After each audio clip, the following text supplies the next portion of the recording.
Hey everybody, and welcome to the first Watchmen Tower Babel breakdown. My name is Dan D'Souza. I'm joined by Jeremy Kozier. Hello, everyone.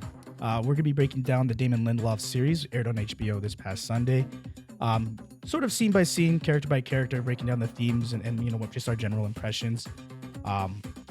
With that being said, before we get into the episode itself, I just need to quickly remind you guys to follow us on Twitter at TowerBabbleCast, Facebook.com/TowerBabbleCast. Check out our website, TowerBabblePodcast.ca.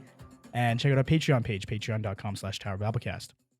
For Patreon exclusive fans, what we do every month is a Tower Babble movie club where we sit down, enjoy a movie together, and immediately record our immediate reactions. So this month, as sort of a bonus episode, what we're going to be doing about halfway through the season is a movie club of Watchmen, just to stay on theme. The Zack Snyder movie. Yeah, of course. Yeah. So with that being said, we can jump into the episode. Jeremy and I guess just before we jump into the episode, both huge fans of Alan Moore's comic as well as the Zack Snyder film. Highly influential in both our lives. So I guess what we can do is sort of go through our general impressions before we jump into the finer details of the show. Jeremy, what did you think of the episode? I really enjoyed it. Thoroughly impressed. On the edge of my seat basically the entire time, just, taking it all in. The new characters, the new setting.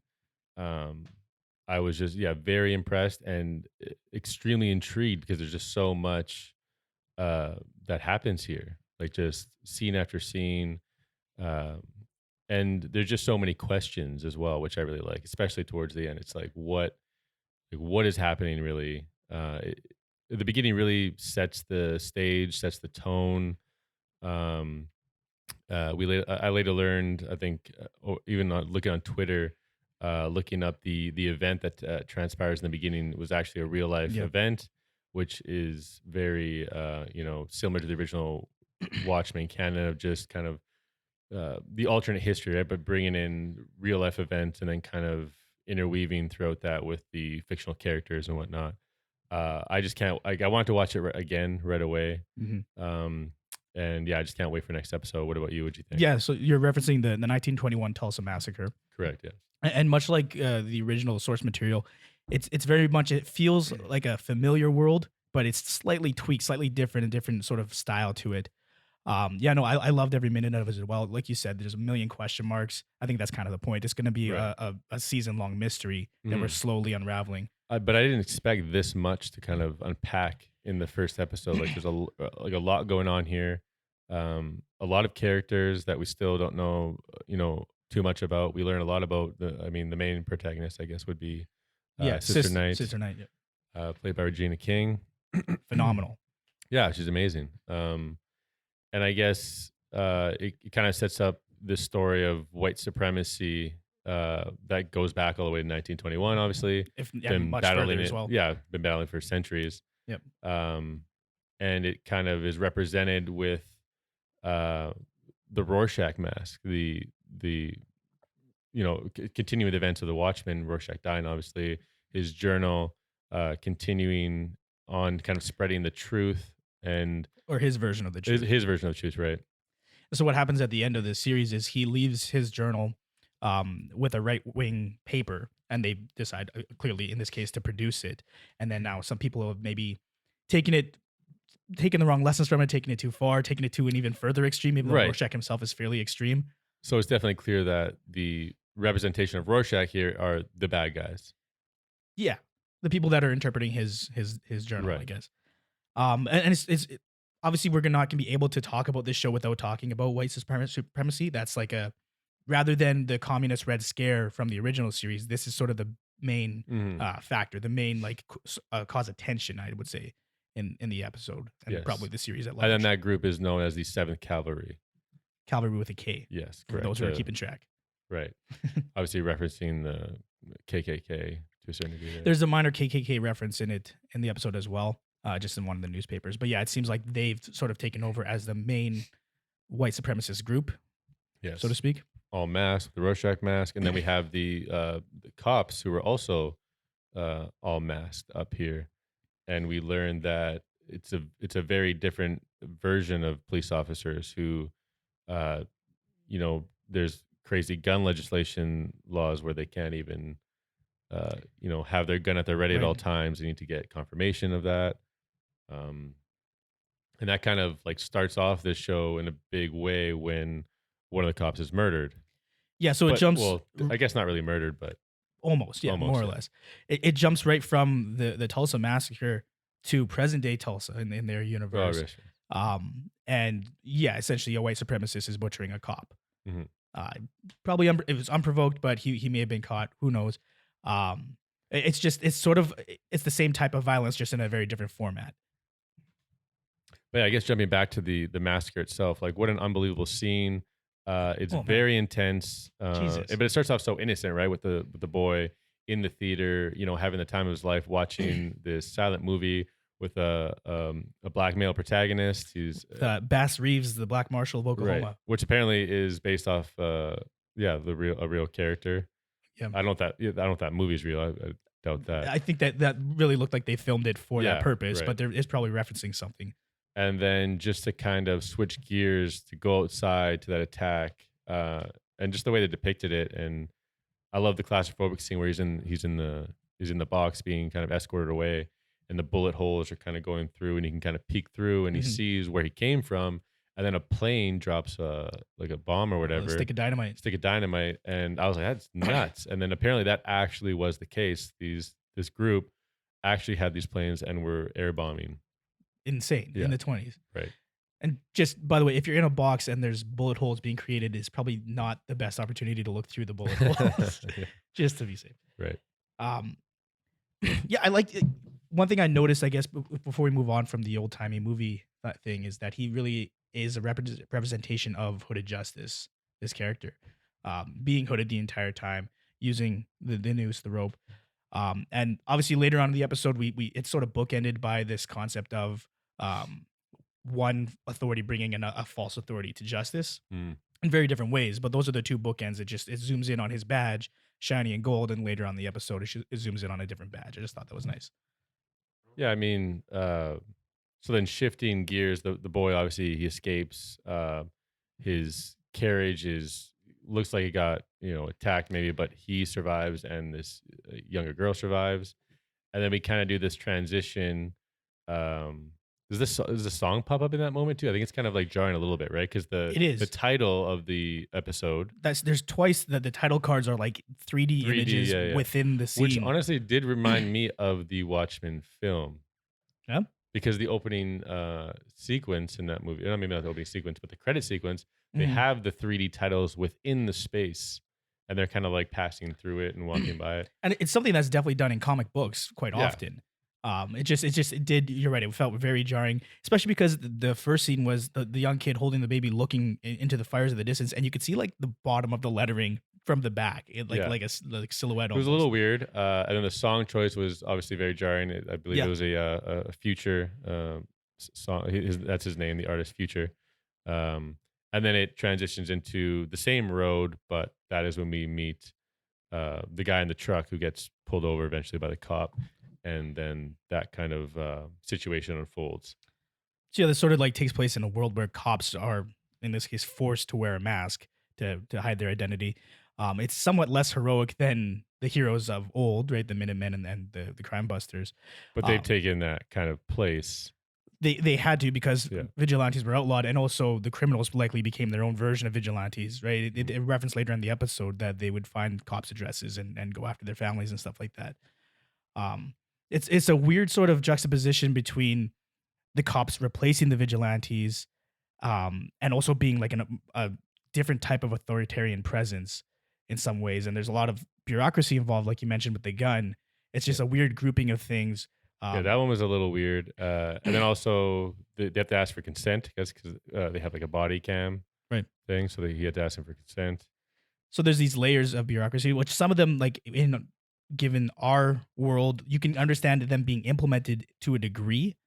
Body cams are our thing already, right? Mhm. And this is like maybe a commentary on that taken to the nth degree. I don't know, but it's also in a different world where the people that they're pulling over are also much more violent, Yeah, which typically. is that's why it's kind of weird because it leads to his ultimate demise. But then I guess, like you said, the next scene he survives. He cop? survived somehow. He took like Yeah. 30 bullets to the chest, but he survived somehow. Yeah. Maybe he was wearing a vest. Who knows? There did seem to be a lot of blood. Um, There's kind of a dark comedy moment there too, where the guy kind of chucks the lettuce Chucks at the him lettuce. because he did tell him that that's what he was transporting. But I think we're led to believe that that truck had the Gatling gun in it. I Yeah, believe. maybe the lettuce was That- hiding the gun, something right. along those lines. Or it maybe the point was that it was just a a mindless or a pointless traffic stop, and there was nothing to worry about. But he overreacted, or maybe they both overreacted. I don't know how to take that. But yeah, from there it jumps right to the hospital. We get our first look at Looking Glass, which is probably in my mind the coolest visual character in the show thus far. Yeah, I mean, it's probably the most similar to Rorschach because of the moving mask that he had. Because these new Rorschachs, it doesn't move. Like it's just Yeah, it's just like a hemp bag thrown Right. over their face. correct. Yeah. But yeah, the combination of the iconic, now iconic mask and a pretty cool, unique voice, I think, is what makes Yeah. it. And so with his character, Regina King's character, they're almost, I guess they're detectives, right? So they get to kind of up their persona of being a vigilante hero. So they kind of get to they get more like there's not like rules for them like the Yeah, other cops. they're not the beat cops. They clearly are still subject to some of the same rules, but yeah, they're the detective level. So they're the ones on the crime scene that would be in our world, like wearing the suit and Yes. smoking a cigar. I'm thinking of The Wire. Yeah, Oh, and Buck. at that point they get to kind of pick their persona, kind of hero. Yeah, they can kind of have look. a bit more So we have Looking Glass. Uh, what's the other? lady. Red Scare. Oh, Looking that Glass. was his name. His Red name's Scare. Red Okay, Scare. yeah. He didn't do too much in the episode, did he? Not yet. I'm sure he'll Yeah. be a major character going forward, or at least a larger Right. character going And forward. then Sister Night. Is there any other? There's a couple others. We don't really get introduced to them. But yeah, first look at Looking Glass, really cool. The cops are still hiding their identities in front of the nursing staff, the doctors, everything. That's the degree to which this is escalated. Um, and from there we jump right into a scene with what's the guy's name? The main cowboy hacker. Don Johnson. Don Johnson's his character. name. Anyways, going to Is console Judd. yeah, going to console the wife of the injured cop. Hmm. Not much to say with this scene for me, anyways. I don't know about yourself. No. It's more like the biggest part of this scene is seeing Dr. Manhattan on the news on Yeah. Mars. Yeah. So, yeah, and again, like this is present day, so it's kind of cool just getting a glimpse of Dr. Manhattan still on Mars, I guess. And what happens in it? There's like a castle, then he like makes it like a Yeah, disappear or he's something building like some sort of structure, and then he changes his mind, and it all turns to dust. that? Right. But the takeaway for me here is, Watchmen ends with Dr. Manhattan saying he's going to go off and create his own life, create his own universe, do his own thing. And in this world, he's back on Mars doing whatever it is he's doing.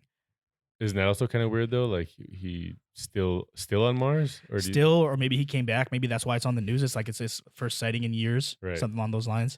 And from that Dr. Manhattan scene, this is one of the first examples, and I imagine there'll be plenty more in the show of a transition that is very reminiscent of the comic book. So as Dr. Manhattan is building the structure and then turning it to dust, whatever, the VO is Regina King's character talking about eggs and breaking down walls and proteins. So having that voiceover over that image, that is, I would say, a good 80% of the graphic novel is there's little speech bubbles or thought bubbles that are popping up over imagery that is directly related to what's being said, even though it's in a different scene entirely. right? And then there's a lot of visual transitions that are pretty cool. That as well, Yeah. quite a few of those. So that's one that I noted down specifically because it really reminded me so much of the comic book. Right. That being said, we jump into getting to know Regina King's character, and it's all this sort of idyllic family life. Everything's bright and sunny. She's at what is this called? Take your school. parent to school day. It's like a job fair day, whatever. Right. Again, not a ton to say here except for her going into her background as a cop, and probably one of the reasons that she had to change her life, or one of the reasons that cops had to change the way that they relate to the public. And then the little racist boy mentions Redfordations, which not entirely sure what that is. Well, it's to do with the president Robert Redford. So we confirmed that it's Robert Redford. I'm pretty sure, yeah. So, because okay. he was already, It makes sense. The actor himself was already rumored to maybe even show up in this series, and I guess in the original comic book he was mentioned, right? I don't maybe specifically he's remember running that. against Nixon. I don't remember it, but I think the idea is in real life. I don't want to say we got, but there was Ronald Reagan, who was an actor that became president. Yeah. So my interpretation of that is that Robert Redford is sort of the liberal version of Ronald Reagan. And a phrase that was coined at the time was Reaganomics. This is Robertations, whatever. Redfordations is their version of that, whatever that means. Yeah, and I guess one interpretation of that is that could be referencing a form of reparations, to make up for slavery at some point, and that was a policy that Robert Redford, as president, put into place, and that's why the little kid is angry, having been taught by his parents that that's a bad thing. After that, little kid attacks the other kid, and we transition into a scene with a bunch of squids. Oh yes, the random raining of squids. So this is because the way Watchmen ends, the joke that's being pulled on everybody is that there's some transdimensional monster that threatens humanity, so humanity needs to sort of divert their attention from each other in nuclear war, because that would have killed more people, but this squid monster kills a bunch of people anyways. Right. And I guess Adrian Veidt kind of uses his technologies to transport this monster to Manhattan. Right. So this, I guess I'm assuming this is just some sort of weird after effects of that. Yeah. But this is a lot of years later. So the reality is there is no other dimensional being. They created this thing. Right. Right. And they had a group of artists and scientists go to an island to create this thing. And then transported it from there to Manhattan. So the whole thing is a hoax. Later on in the episode, when Looking Glass is in the pod with the white supremacist guy, he asks if he believes that transdimensional aliens are a hoax created by the U.S. government. Right, because Rorschach was kind of mentioning that in his journal at one point. Well, he would have mentioned the truth about Adrian Veidt, and so that would be a conspiracy theory going forward into this new universe. So this could be the same kind of experiment, but it's not. It's just like the regular squids that are happening, so it causes this rain. It's hard to say. I imagine that this really would be something that was put on by the government, or even if Veidt is still doing it, to sort of like show some sort of ripple after effects, so that people don't forget that there is a threat. Although the little squids themselves aren't much of a threat in and of themselves. Right. It's just a reminder that something else is out there and trying to. Yeah. That being said, tensions seem extremely high in this show, so I don't know if it's working too well. And then there's a siren that goes off, right, to let everyone know this is going to happen. So they know it's going to happen, and it only lasts for a few minutes. Which is reminiscent of the sirens warning people about nuclear blasts potentially, right? Back in like the 50s and during the height of the Cold War. Yeah, like I thought I had a little chuckle from it. I thought it was kind of clever, kind of taking it back to that ending of Watchmen, which a lot of people weren't kind of a fan of. I remember it being kind of confusing. They even changed it in the movie adaptation. And I think if we're going to jump into the movie for a quick second, I think that's one of the things that they changed for the better from a cinematic point of view.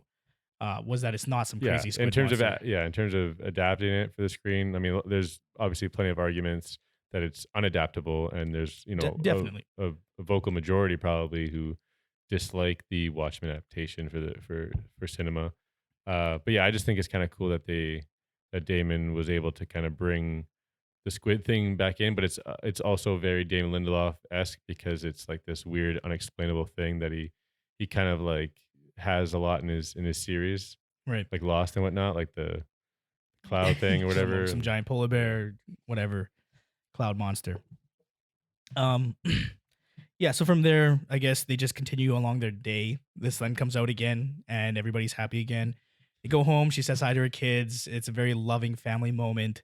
Meet the husband. Meet two out of three kids. Black man.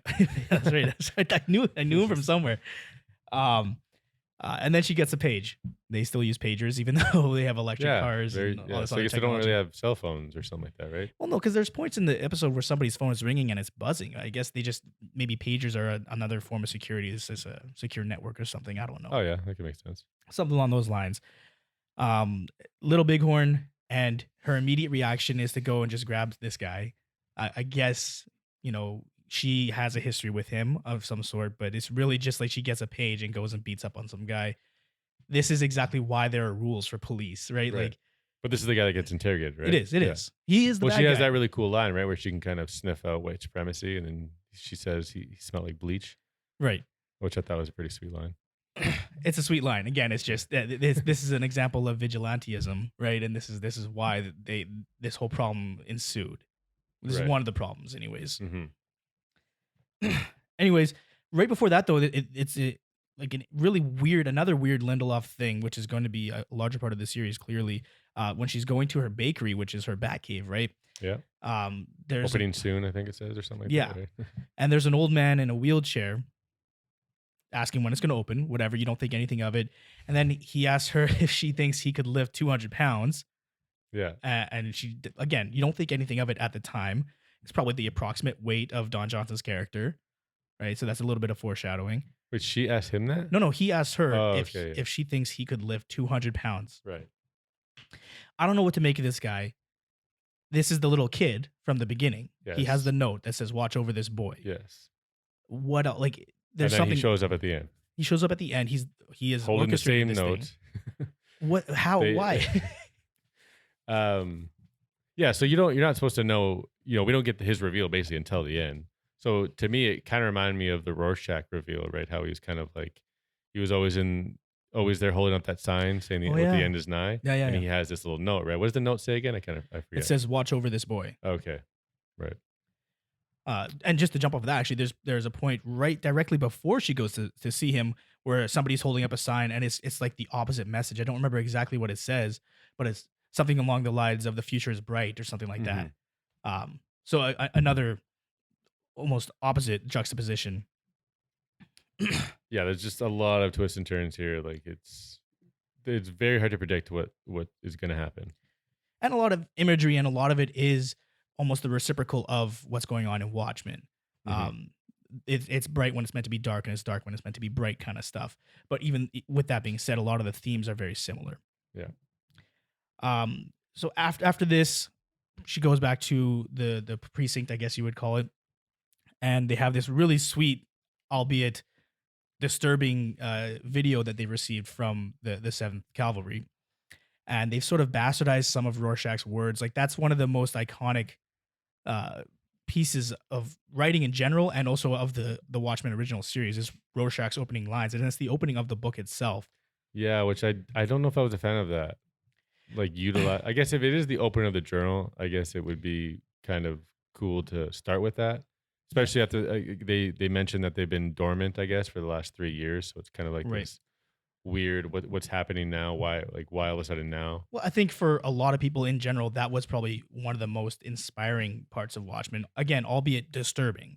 And then for this group to read that and take it and bastardize it, so they soon the accumulated black filth, they're making like a racist sort of tint on it, right? So it's taking his words and then running with it, and it's not exactly the same message. I thought it was very smart, actually. Yeah. I do agree. Like I don't like when it's overused. When if this show is constantly just referencing Watchmen, something that was written that was really good back then, and not writing its own unique, creative stuff, then it's a problem. But I don't think that's necessarily the case with this. Mm-hmm. Yeah, I don't know. To me, it just didn't feel as natural within that world, because that part of it's so famous, and it's just so Rorschach, right? Him whispering no. Yeah. I don't know. It didn't click for me, for them to like kind of utilize that the same way. But I imagine much of the 7th Cavalry's literature is based around that journal. Yeah. So there likely will be a little bit more of that. We'll have to wait and see. But what happens next is the cops' immediate reaction to this. This is a terrorist group that they thought had gone away, is Past now 3 back years. with a very intimidating video. And then Panda is still hesitant to release the guns, even after being given the order. I think a lot of this part, at least, was played for laughs initially. He looks ridiculous in the giant panda head in the room full of cops. I imagine that he's protecting his identity from the other cops, because they seem to all kind of despise him for his bureaucratic nature, and that is his position. Yeah, it's not a very like tactile kind of disguise or anything like that. It's literally just a mask. It just looks frumpy. Yeah. And he does make a point though of I don't know if he's threatening Don Johnson's character, but he makes a point of saying, you're making a mistake, and some, I guess, maybe on the nose foreshadowing, but him responding with, "Well, it's my funeral." You're right. Yeah. So that's just funny. After which take a break, go back to the captain's office. Um, Sister Knight has already allowed herself in and has her feet up on the desk. So it's clear that they have a bit of a relationship, not a romantic one, but just a relationship in general.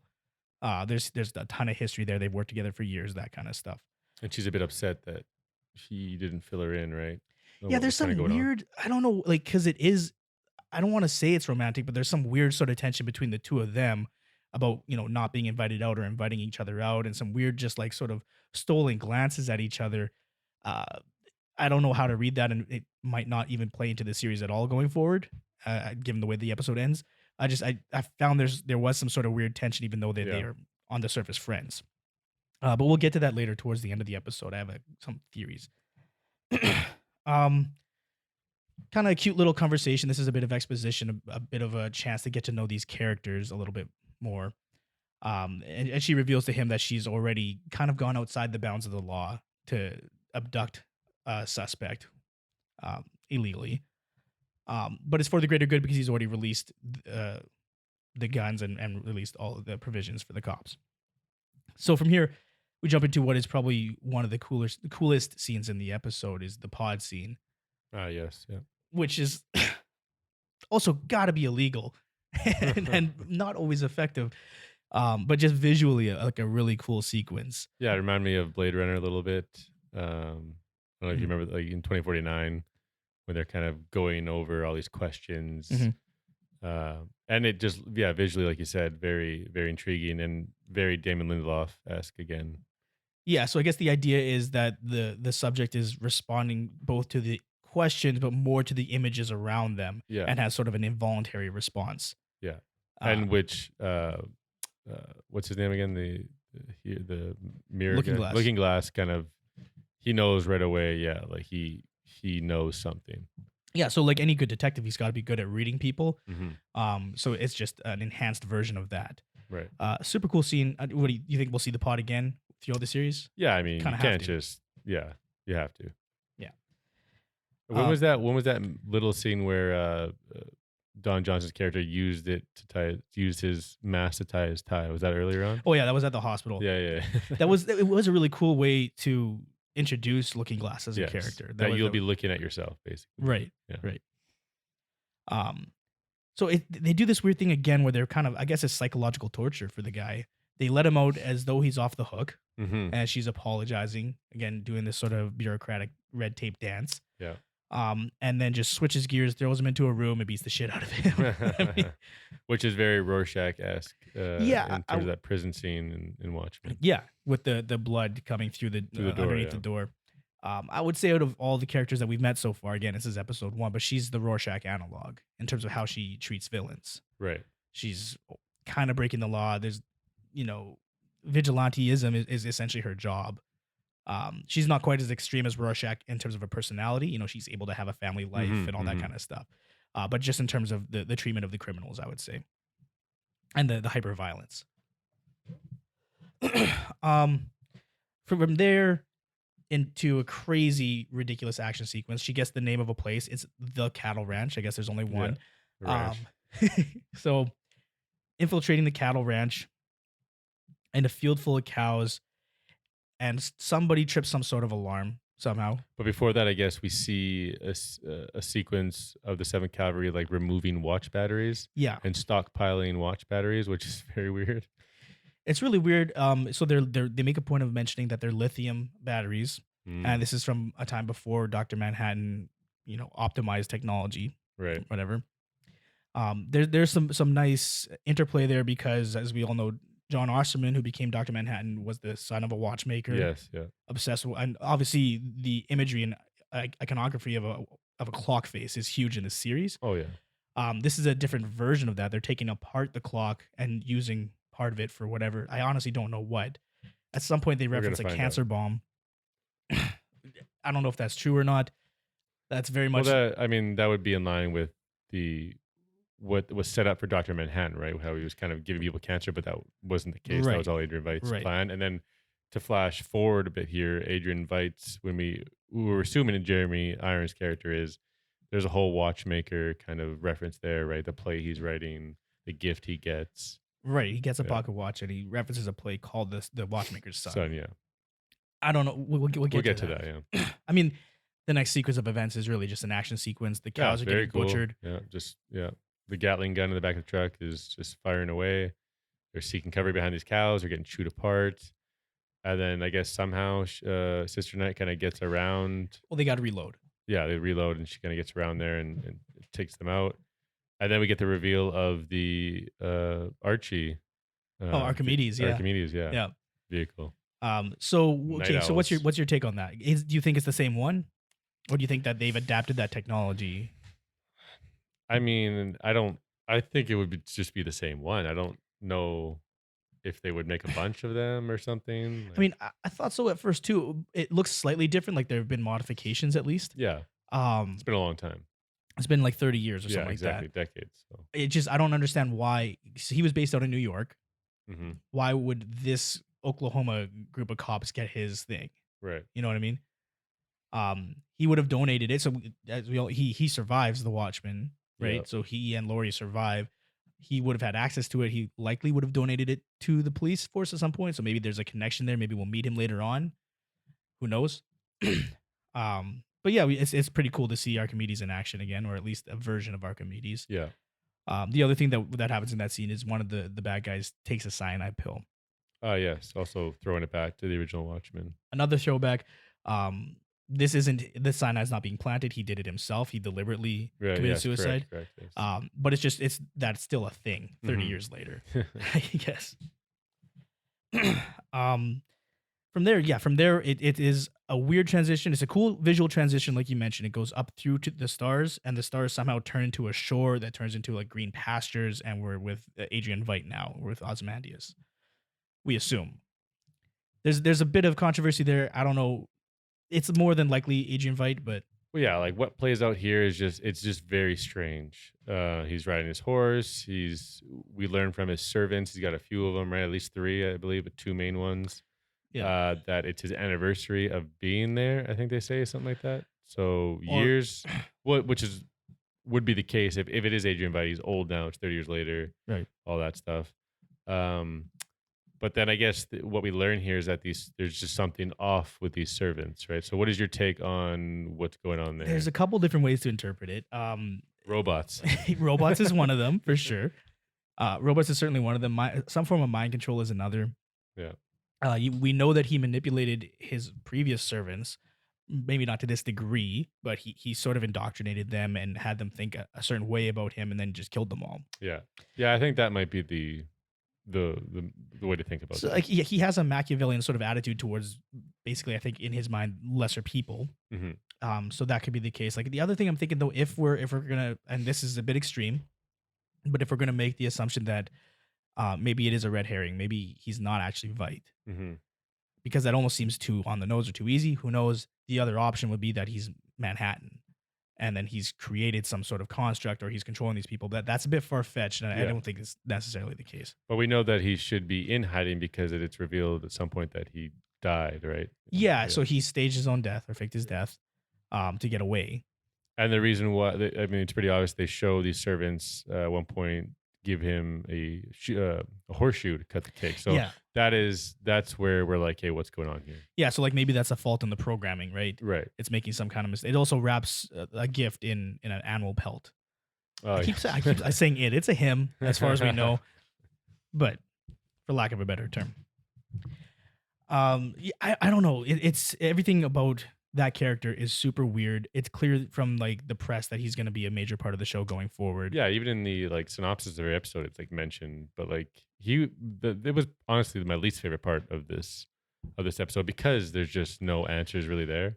Also, a thing to note when they showed Dr. Manhattan on Mars with like that structure, Right.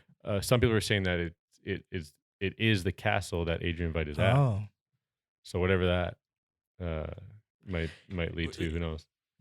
and that could be sort of credence to the point that the more far fetched point that I was making. I don't know. Again, first episode, way too early to tell. Uh-huh. I do agree. It's probably my least favorite part of the episode, just because it is so different. It's so away from everything else. Yeah.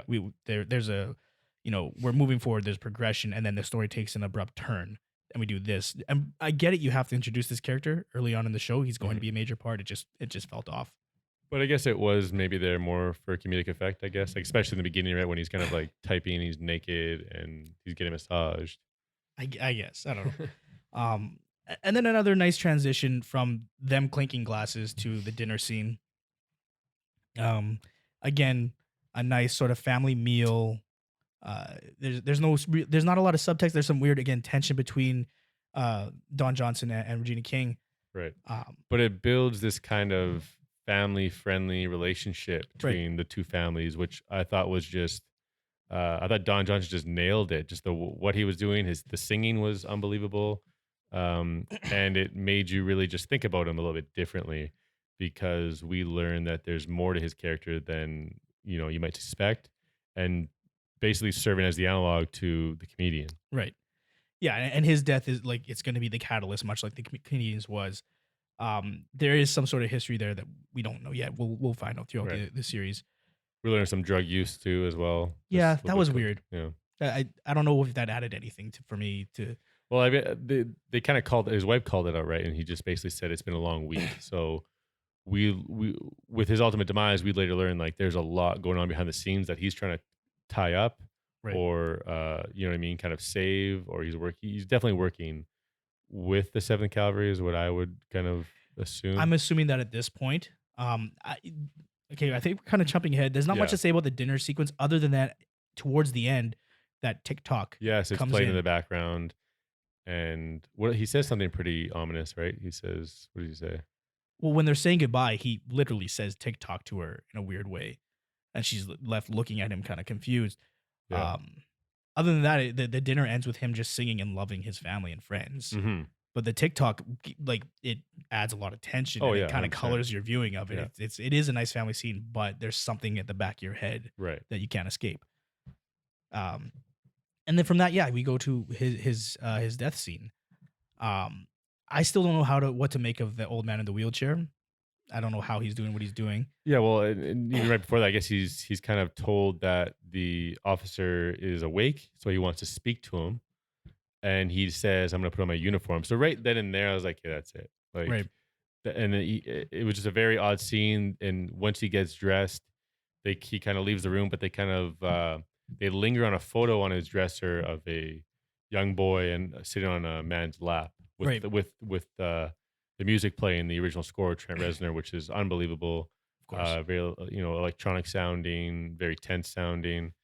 And he says, "Yeah, I'm gonna go see him." And I think his wife says, "Yeah, have one of your guys drive you." Yeah, 'cause Doesn't do that. He Yeah. goes on his own. And then we see his car kind of hit some spikes. He finds out, Right. gets out, and there's a crazy light shining on him. We're like, okay, I mean, they definitely got him. Someone's got him. And then we transition to Regina King's character, who is engaged. and yeah, like, so who do you think is on that? Who do you think calls her? Whose voice do you think that is? Well, it sure sounded like it could have been that old man. That's what I was thinking too. And he knows everything, knows who she is, knows who her father is, and basically just tells her, come to this tree over here, and Right. you'll find out what's going on here. Yeah, so there's a lot of mystery. Okay, that guy in the wheelchair is the little boy. That is Yes. confirmed. Yes, Who's he's holding the sign. Who's the little girl he was carrying? We don't necessarily know. Yeah, there's no reference to the girl at all. We don't know. Who But it is. something happened to her. Yeah. She's going Yeah. to be a factor. Tons of mystery around Don Johnson's character. Who was the man in the picture? What did that? Because it was very ominous when it zoomed. It focused Yes. on the picture itself. The music changed. There was a reason for that. I Mhm. don't know what it is. I don't recognize him from anywhere, to my memory. No, not yet. So those are some of the big questions. And yeah, you're right. It's likely that his character is very much involved with the 7th Cavalry. Yes, much like the comedian was kind of involved with both sides when he was doing his thing, Yeah. and he's lynched. Yeah, Is he's what lynched. we find out. So it's a nice book ending, right? So it's the sequence, that old timey silent film at the beginning of the show. Mhm. That's what the little kid lives out in this moment, even though he's an old man at this point. Yes. So in his mind, here, how do we interpret this? In his mind, he is lynching the false sheriff, right? The guy that was dressed all in white that was actually stealing from the people. Mhm. And this kid, the old man in the wheelchair, is Bass Reeves, and he's saving the day by Yes. revealing this.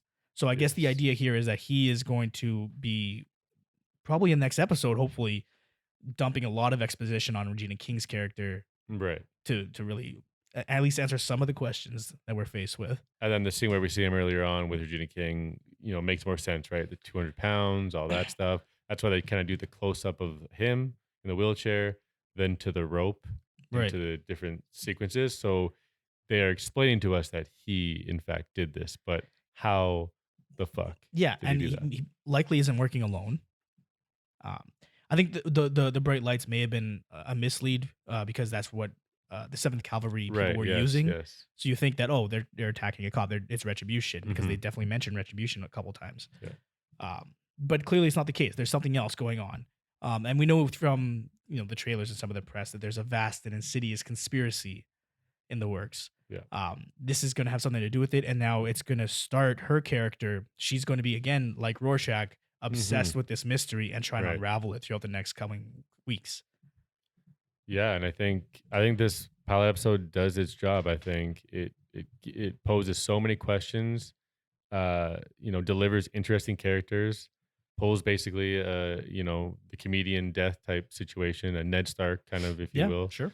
And I love how they play the song of the the title of this Oh, yeah, of the episode, classic song there, and then just a beautiful sequence, kind of transitioning down to his badge, which we all know as we're watching it that a blood droplet's going to drip on there, staining that badge, right? Right. What it represents. Right.